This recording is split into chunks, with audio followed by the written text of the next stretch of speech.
Thor once spent a night asleep in a building with 5 rooms and no door. It was a bad night. Something outside kept making a noise like a landslide, the walls shook, and none of them slept much. At first light they went out to look at the building from the outside. It stood up. It was a glove. The noise had been its owner, snoring, and he was sitting up now in a very good mood. He was a giant called Skrymir. He asked Thor whether an acorn had fallen on him in the night, because he thought he had felt something.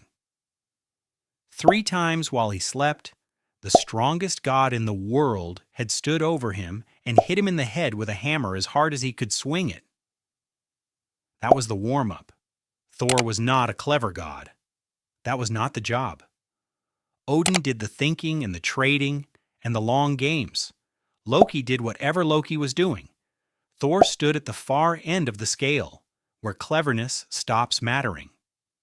In every story he appears in, his function is that nothing is stronger. Hammer, belt, iron gloves, and no plan, which is what makes this the strangest story in the collection. Because on this trip, he loses 3 times in public. Skrymir pointed them up the road toward a stronghold called Utgard. He told them they would find people there much bigger than himself, and advised them to keep their opinions about their own size to themselves. Then he picked up his glove and walked out of the story. They walked until they saw it, and then they had to bend their necks back to see the top of it. It was a fortress. The gate was shut and barred. So they squeezed between the bars and went in. Remember that. It is told in one line in passing, like a remark about the weather. Inside was a hall and benches, and sitting on the benches were giants in numbers. At the far end sat their king, Utgarda-loki. He looked the 4 of them over for a while without hurrying. Then he laughed. Then he said the thing that started everything. Nobody stayed in his hall, he said, who could not do some one thing better than anybody else. Loki went first. He said he could eat faster than anyone present. A giant called Logi was brought out, and a long trough of meat was set between them, and they started at opposite ends. They met exactly in the middle. It looked like a draw for about 1 second. Loki had eaten all the meat off the bones. Loki had eaten the meat, the bones, and his half of the trough. Loki lost. Thjalfi ran. He was fast, and he knew it, and he was matched against a boy called Hugi. In the first race, Hugi reached the far end, turned around, and came back to meet him. The second race was worse. In the third, Hugi finished before Thjalfi had reached the halfway mark. Thjalfi lost. 2 out of 3 were gone, and neither of them had been beaten narrowly. There is something wrong with the arithmetic of that hall, and at this point in the evening nobody standing in it has noticed. Thor said he would drink. A horn was brought over. Utgarda-loki explained the local standard pleasantly. His men emptied that horn in 1. Poor drinkers took 2. Nobody needed 3. Thor took the deepest swallow of his life and expected to be finished, and looked into the horn. The level had moved slightly. He took a second, longer than the first. He took a third, so long that his eyes watered. Then he looked in. It was down a little. He handed the horn back, and the hall laughed at him. Something easier then. Utgarda-loki suggested that the young men in the hall sometimes amused themselves by lifting his cat off the floor. A large gray cat walked out into the middle of the room. Thor got his arms under its belly and heaved. The cat arched its back. He heaved until his own back was bent and his feet were sliding. 1 paw came off the floor. Utgarda-loki observed that Thor was not very big compared to the people who lived here. So Thor demanded a wrestling match. Anyone in the hall, anyone at all.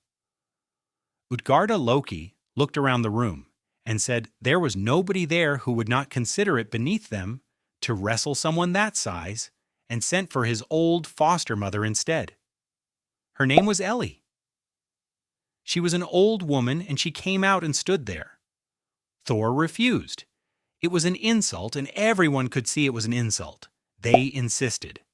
She took hold of him, and the harder he pushed, the more fixed she became.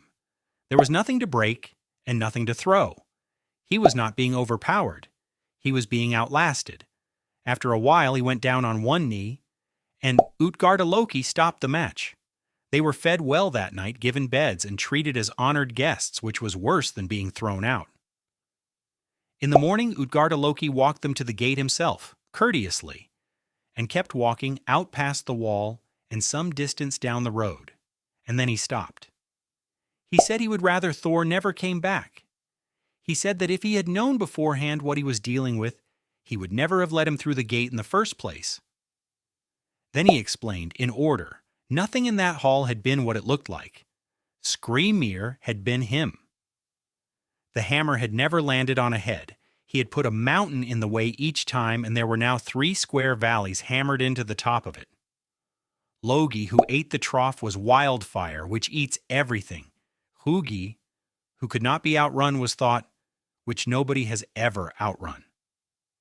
The far end of the horn had been in the sea. Nobody could have emptied it. What Thor had done instead was lower the ocean.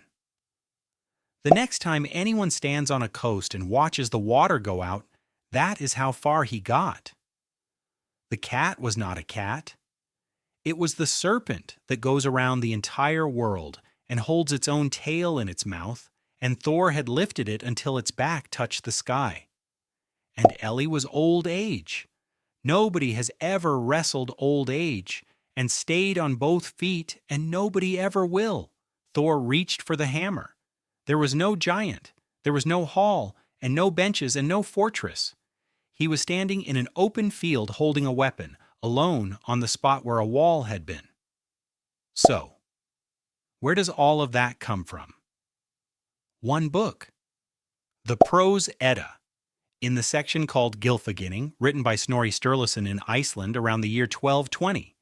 Not one version among several. The version. It is not in the poetic Edda. Nobody else tells it. A figure with a similar name appears in Saxo Grammaticus at roughly the same time, attached to a completely different story, and what the relationship between them is remains an open question. For a story this famous, a single late source is the weakest position a story can be in. And Snorri was a Christian. He was a law speaker, a politician, and one of the richest men in Iceland, writing more than 200 years after the island had converted. He did not write this down because he believed it. He wrote a handbook. Poets were still using the old references and no longer understood them, and he set out to explain the material so the poetry would keep working. He was preserving the reference library of a religion he did not hold, which is the part worth sitting with. Look at what kind of story this is. It is a comedy. Gods walk into a hall, get beaten by stage magic, and walk out looking foolish. That is exactly the kind of story about the old gods that a Christian antiquarian in 1220 is completely safe writing down. The frame may be the reason the content survived at all, and everyone remembers this as the day Thor lost. Look at the giant's face again. He did not stop the wrestling match because Thor was losing. He stopped it because Thor was still standing. He did not walk his guests to the gate out of courtesy. He walked them out because he wanted them outside the wall before the illusion came off. The tide, the sky, the knee. 3 limits, found by a god who was not supposed to have any. The joke is not that Thor was beaten, it is that he almost was not. And the man who arranged the whole evening never wanted to find out how close it had been, and a fortress you can only enter by squeezing between the bars was never a fortress at all.